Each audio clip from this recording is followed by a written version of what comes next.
அஸ்வின்ஸ் இனிப்பு காரம் பேக்கரி மற்றும் செல்வ உணவகம்.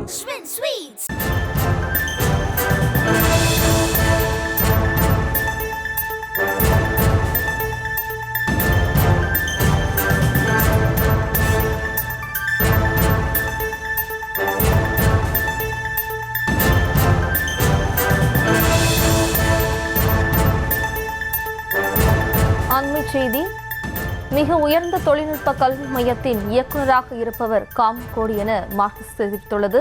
அரசியல் கண்ணோட்டங்கள் மீது மக்களை நம்பிக்கையை இழக்க செய்யும் அளவுக்கு காமகோடியின் பேச்சு இருந்ததாக மார்க்சிஸ்ட் கம்யூனிஸ்ட் கண்டனம் தெரிவித்துள்ள தொடர்பான அண்மைச் செய்தியை பார்த்து வருகிறோம். கூடுதல் உங்களோடு இணைகிறார் நமது செய்தியாளர் லதா. வணக்கம் லதா, மேலும் விவரம்.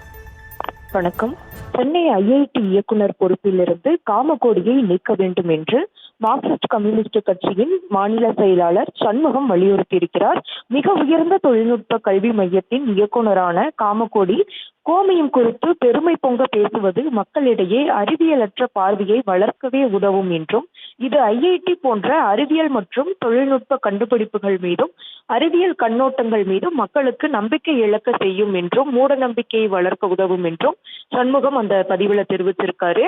ஐஐடி இயக்குனரா RSS பிரச்சாரகரா என்ற வேறுபாடு தெரியாத அளவிற்கு சென்னை ஐஐடி இயக்குனர் காமகோடியின் சொல்லும் செயலும் வெளிப்பட்டு வருகிறது என்றும் குறிப்பிட்டிருக்கிறார். அதே போல உடல் உபாதைகள் மற்றும் காய்ச்சல் போன்ற பல நோய்களுக்கு கோமியம் அற்புதமான மருந்து என உரையாற்றி இருப்பது கண்டிக்கத்தக்கது மட்டுமல்ல என்றும், கோமியம் உடல் நலத்திற்கு தீங்கானது என இந்திய கால்நடை நிறுவன ஆராய்ச்சியாளர்கள் தெரிவித்திருப்பது குறிப்பிடத்தக்கது என்றும் தெரிவிச்சிருக்காரு. மேலும் உடனடியாக இயக்குனர் பொறுப்பிலிருந்து அவர் நீக்கப்பட வேண்டும் என்றும், மேலும் அவருக்கு வழங்கி இருக்கக்கூடிய முனைவர் பட்டம் உள்ளிட்ட அனைத்து பட்டங்களையும் திரும்ப பெற வேண்டும் என்று மார்க்சிஸ்ட் கம்யூனிஸ்ட் கட்சியின் சார்பில் வலியுறுத்துவதாகவும் அந்த பதிவில் தெரிவிச்சிருக்காரு.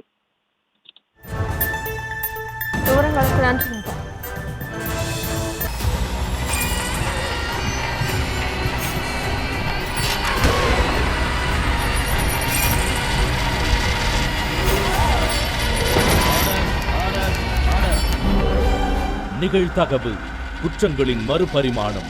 நாள்தோறும் இரவு 10 மணிக்கு இணைந்திருங்கள் நமது நியூஸ் தமிழ் தொலைக்காட்சியோடு.